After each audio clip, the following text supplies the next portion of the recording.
એટલા માટે ઘણા લોકોને મારી વાત કડવી લાગશે. બેન્ડવાળા મિત્રોને પણ કેમ છું, આદિવાસી વિસ્તારોમાં 250 બેન્ડ છે. 250 બેન્ડના જે મેન છે રોકીસ્ટારના બેન્ડ પિન્ટુભાઈને પણ વિનંતી કરું છું, 1.5 લાખ રૂપિયા, 1,20,000, 1,30,000 આટલી બધી ફી લેવાનું તમે પણ બંધ કરજો. બહુ બધી રજૂઆતો આવે છે એટલે બેન્ડવાળા મિત્રોને પણ વિનંતી કરું છું, માપનું ડીજે રાખજો, માપનું સાઉન્ડ રાખજો, માપના કલાકાર રાખજો, પણ આપણા લોકોને પોસાય ભાવ રાખજો. નહીં તો આવનારા દિવસોમાં આ વિસ્તારમાંથી બેન્ડ વાજા પણ અમે બહિષ્કાર કરીશું.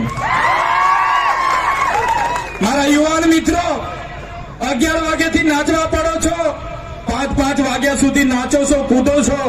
કુદરતની દેન છે આદિવાસીઓ પર. આખી રાત નાચશે પછી પણ થાકશે નહીં. પણ નાચવાની સાથે સાથે તમારું લક્ષ્ય શું છે, તમારો ધ્યેય શું છે એ તમારે નક્કી કરવું પડશે.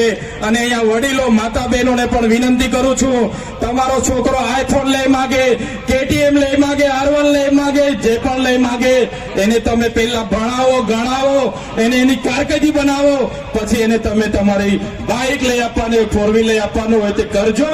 પણ આપણા બાળકોને શિક્ષિત કરવાની જવાબદારી આપણી બધાની છે.